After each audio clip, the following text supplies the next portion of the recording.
അപ്പോൾ നമ്മുടെ പോളികാർബണിൻ്റെ സ്ട്രക്ചറിൽ ഷീറ്റ് അടി നടന്നുകൊണ്ടിരിക്കുകയാണ്. ഏകദേശം 4 ഷീറ്റ് ഉണ്ട്. ഏകദേശം നല്ല മൊത്തത്തിൽ 4 ഷീറ്റ് ഉണ്ട്. 4 അടിയുടെ 4 ഷീറ്റാണ് വരുന്നത്. 10 അടിക്ക് 16 അടിയാണ് നമ്മൾ സ്ട്രക്ചർ അടിച്ചിട്ടുള്ളത്. അപ്പോൾ ഷീറ്റിൻ്റെ അളവ് വന്നിട്ട് 4 അടിയാണ്. അപ്പോൾ അതിനനുസരിച്ചിട്ടാണ് നമ്മൾ ഫ്രെയിം സെറ്റാക്കിയിട്ടുള്ളത്.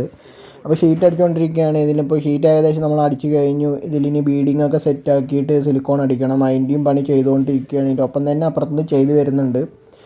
അപ്പോൾ നമ്മൾ സിലിക്കോൺ അടിക്കുക എന്ന് പറഞ്ഞാൽ അതാണ് സിലിക്കോൺ അടിക്കുക. ക്ലിയർ ആണ് കേട്ടോ. സിലിക്കോൺ ഇത്തിരി പവറുള്ള സാധനമാണ്. നമുക്ക് ഇടയ്ക്കിടയ്ക്ക് വന്നിട്ട് ലീക്കിൻ്റെ പ്രശ്നം പറഞ്ഞ് കംപ്ലയിൻറ്റ് വരാതിരിക്കാൻ വേണ്ടി ഇത്തിരി നല്ല ക്വാളിറ്റി ഉള്ളത് തന്നെയാണ് അടിച്ചിട്ടുള്ളത്. അപ്പോൾ ഇത് ഫുള്ള് പണി സ്ട്രക്ചർ കഴിഞ്ഞാണ്. നമ്മുടെ മഹേഷാണ് ഫുള്ള് കട്ടിങ് ഒക്കെ കഴിഞ്ഞ്. അപ്പോൾ അതിൻ്റെ ഒരു ത്രില്ലിലാണ്. പിന്നെ നമ്മൾ പാത്തി കാര്യങ്ങളൊക്കെ സെറ്റ് ചെയ്തിട്ടുണ്ട്. സ്ക്വയർ പാത്തിയാണ് സെറ്റ് ചെയ്തിട്ടുള്ളത്.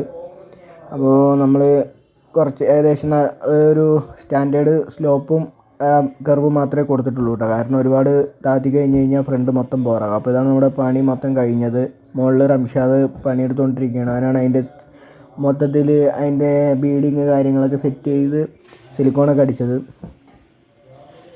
അപ്പോൾ ഇനിയിപ്പോൾ പോസ്റ്റിൽ കൊടുത്തിട്ടുള്ള കുത്തുകളൊക്കെ എടുക്കുകയാണ് കേട്ടോ. അത് എടുത്തു കഴിഞ്ഞ് കഴിഞ്ഞാൽ നമ്മുടെ പണി കഴിഞ്ഞു.